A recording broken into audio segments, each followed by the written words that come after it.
نحمدہ و نصلی علی رسولہ الکریم بسم اللہ الرحمن الرحیم اللہم صلی علی سیدنا محمد وعلی آل سیدنا محمد وبارک وسلم۔ عالمی وبا پینڈیمک کے سلسلے میں کووڈ-19 عالمی وبا، اس کے سلسلے میں ہم احادیث مبارکہ چند ایک احادیث مبارکہ کا جائزہ لیں گے، اور جو مسنون حفاظتی دعائیں ہیں آخر میں ان کا بھی ذکر ہوگا۔ حضرت سعد رضی اللہ عنہ سے متعلق حدیث ہے، اس کے اندر شام سے متعلق ایک حدیث ہے، حضرت عمر فاروق کا سفر، پھر عمرو بن شرید وہ ایک حدیث ہے، پھر سنن ترمذی کے اندر، سنن ابن ماجہ کے اندر، ابو داؤد کے اندر مختلف احادیث ہیں جن کا آج ہم مختصراً جائزہ لیں گے۔ ان کا جو احادیث مبارکہ کا جو مفہوم ہے وہ آپ کے سامنے میں پیش کروں گا، اور آخر میں چند مسنون دعاؤں کا ذکر ہوگا جو ہمیں ریگولر پڑھنی چاہیے، جن کا ذکر ہمیں ریگولر کرنا چاہیے۔ اس وقت پوری دنیا کے اندر کووڈ-19 کا جو لوگ شکار ہوئے ہیں ان کی تعداد 16,81,964 ہے، اور 1,02,026 یہ وہ تعداد ہے جو اس مرض کے اندر وفات پا چکے ہیں، اور 3,07,3,74,509 وہ تعداد ہے جو ریکورڈ ہوئے ہیں۔ پاکستان میں اس وقت کل تعداد 4,000، اس وقت آج کی ڈیٹ یعنی 10 اپریل تک 4,695 کنفرم کیسز کی تعداد ہے، جن میں سے 727 صحت یاب ہو چکے ہیں، ریکور ہو چکے ہیں، اور 66 وہ اللہ کو پیارے ہو چکے ہیں۔ اس وقت یہ پوری دنیا کے اندر یہ مرض پھیلا ہوا ہے۔ اب ضرورت اس امر کی ہے کہ ہم بحیثیت پوری قوم ڈٹ کر اس کا مقابلہ کریں، بڑی ہمت اور حوصلے کے ساتھ، اللہ سے مدد مانگ کر، اس کے ذکر کے ساتھ، اس کی حمد کے ساتھ، اس کے شکر کے ساتھ، جناب محمد رسول اللہ صلی اللہ تعالیٰ علیہ وسلم کی جو تعلیمات ہیں ان کو سامنے رکھتے ہوئے اس عالمی وبا کا ہمیں مقابلہ کرنا چاہیے۔ تو چند احادیث وہ آپ کے سامنے رکھوں گا، جس میں جو پہلی حدیث ہے وہ بخاری شریف کے اندر روایت ہے، حضرت سعد رضی اللہ عنہ سے روایت ہے۔ اس کا مفہوم ہے حدیث مبارکہ کا، عن سعد، حضرت سعد رضی اللہ عنہ روایت کرتے ہیں کہ نبی علیہ الصلوۃ والسلام نے فرمایا کہ تم اگر سنو کہ کسی علاقے کے اندر طاعون پھیل چکا ہے تو وہاں مت جاؤ، اور اگر کسی علاقے کے اندر طاعون پلیگ یہ پھیل جائے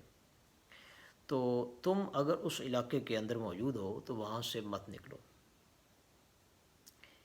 یہ ایک وبائی مرض تھا طاعون، جس کا شکار کئی ہزار لوگ ہو جاتے تھے جب بھی یہ پھیلتا تھا۔ اور اس کے علاوہ ایک اور حدیث ہے، مسلم شریف کی ایک حدیث ہے، عمرو بن شرید اپنے باپ سے روایت کرتے ہیں کہ قبیلہ ثقیف میں ایک مریض تھا کوڑ کا، وہ بھی اس قبیلہ کے اندر شامل تھا، اور وہ نبی علیہ الصلوۃ والسلام کے پاس آئے تھے بیعت کے لیے۔ تو ابھی وہ گھر میں ہی تھا تو بالواسطہ نبی علیہ الصلوۃ والسلام نے اسے پیغام بھجوایا کہ تم وہیں سے واپس لوٹ جاؤ، تمہاری بیعت ہو چکی ہے۔ آپ نے اسے اپنے ہاتھ پر ہاتھ رکھنے کا یا اپنے پاس بلوانے کا نہیں کہا، آپ نے فرمایا کہ تم اپنے گھر چلے جاؤ، تمہاری بیعت ہو چکی ہے۔ اور ایک اور حدیث مبارکہ ہے بخاری شریف کے اندر، جس کا مفہوم یہ ہے کہ تم جذام زدہ شخص یعنی وائرس زدہ شخص، کوڑی کا مریض، اس سے اس طرح بھاگو جس طرح خوف زدہ ہو کر تم شیر سے بھاگتے ہو۔ ایک اور حدیث ہے جس میں نبی علیہ الصلوۃ والسلام نے فرمایا کہ اگر مجبوری کی حالت میں وبائی مرض کا شکار آدمی اس سے بات کرنی پڑ جائے، یعنی جسام کوڑ کا مریض، تو کم از کم اس کے اور اپنے درمیان میں ایک نیزے کا فاصلہ رکھو، اور نیزے کی لمبائی تو آپ سے واقف ہو کہ ایٹ لیسٹ 6 فٹ اس کی لمبائی ہے۔ اور نبی علیہ الصلوۃ والسلام نے فرمایا، ایک اور حدیث مبارکہ ہے مسند احمد کے اندر، کہ طاعون اللہ تعالیٰ کا، آپ نے فرمایا کہ طاعون اللہ تعالیٰ کا ایک عذاب ہے، لیکن اللہ تعالیٰ نے ایمان والوں کے لیے اسے رحمت بنا دیا ہے۔ اب اس مرض کے اندر اگر کوئی مسلمان آدمی فوت ہو جاتا ہے تو فرمایا وہ شہید آخرت ہے، کہ قیامت والے دن اسے شہید کا درجہ دیا جائے گا، اسے شہید آخرت کہا گیا ہے۔ قرنطینہ سے متعلق نبی علیہ الصلوۃ والسلام کی حدیث مبارکہ ہے، جو کہ مسند احمد کے اندر ہے، کہ جو شخص طاعون میں مبتلا ہو اور وہ صبر اور ثواب کی نیت سے اس شہر کے اندر رہے تو فرمایا اسے شہید جیسا اجر ملے گا۔ اب چند احادیث مبارکہ ہیں جو میں آپ کے سامنے مسنون اذکار کے سلسلے میں رکھنا چاہتا ہوں، اور اس سے پہلے آپ کو ایک ترمذی شریف کی حدیث بتانا چاہتا ہوں، جس کا مفہوم یہ ہے کہ نبی علیہ الصلوۃ والسلام نے فرمایا کہ صدقہ اللہ تعالیٰ کے غضب کو ٹھنڈا کرتا ہے اور بری موت سے بچاتا ہے۔ اس وقت جو عالمی وبا پوری دنیا کے اندر پھیل چکی ہے، اس سے بچنے کا بہت بڑا طریقہ ہمارے پاس ہے صدقہ، خیرات اور دعا۔ اپنی حیثیت کے مطابق بھرپور صدقہ کرنا، کثرت سے گر گڑا کر گہرائی میں اللہ تعالیٰ سے مانگنا، دعا کرنا۔ پھر چند احادیث مبارکہ، مسنون اذکار، مسنون دعائیں، وہ بھی آپ کے سامنے رکھتا ہوں۔ ترمذی شریف کے اندر بھی یہ دعا ہے، سنن ابو داؤد کے اندر یہ دعا ہے۔